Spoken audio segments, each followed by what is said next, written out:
नर जन्म तंत्र में जो है परागीय एक बार हम फिर से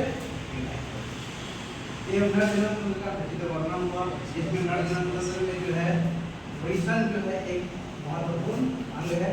इस अंग के द्वारा शुक्राणु का निर्माण किया जाता है। क्या निर्माण किया जाता है?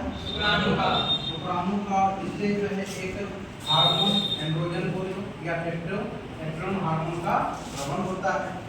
वृषण जो एक थैलीनुमा रचना में जो उदर गुहा के नीचे दोनों जांघों के बीच लटका रहता है, उसको हम लोग बोलते हैं वृषण।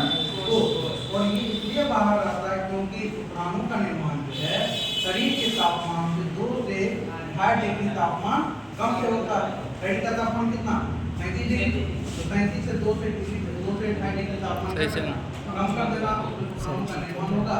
ये वृषण जो है बाहर होता है। और एक ये जो है हम ये शो किए हुए हरा रंग का एक कुंडलित रचना है जो शुक्रवाहिका और अंडाशय के बीच स्थित होता है। यह एक अति कुंडलित रचना है। ये 5 से 6 सेंटीमीटर के आसपास का रचना है। और इसमें जो है इसमें जब शुक्राणु निर्मित होता है, ये शुक्राणु निकल करके कहाँ अधिनिषण आएगा। अधिनिषण का काम क्या है? उस शुक्राणु को परिपक्व करना, उसका संग्रहण करना और उसका यहाँ जो है परिवहन करना।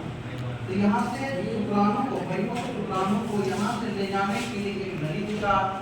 यहाँ से उस आशय तक ये नली है। इस नली को हम लोग बोलते हैं शुक्रवाहिका।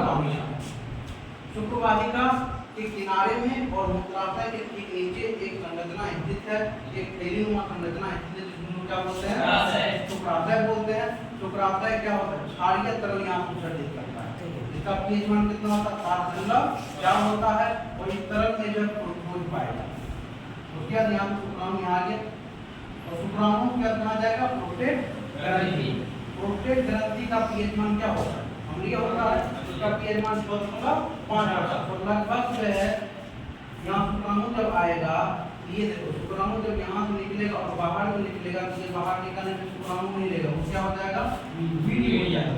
इसको हम सीमेन बोलते हैं। सीमेन बोलते हैं।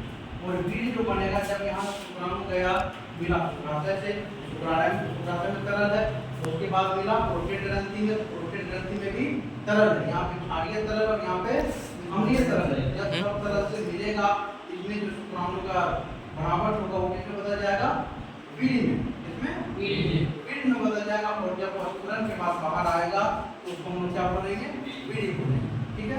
तो यहाँ पे बीड़ी जो बनता है प्रोस्टेट ग्रंथि में, लगभग बीड़ी का 15 से 25% भाग का बनता है प्रोस्टेट ग्रंथि में।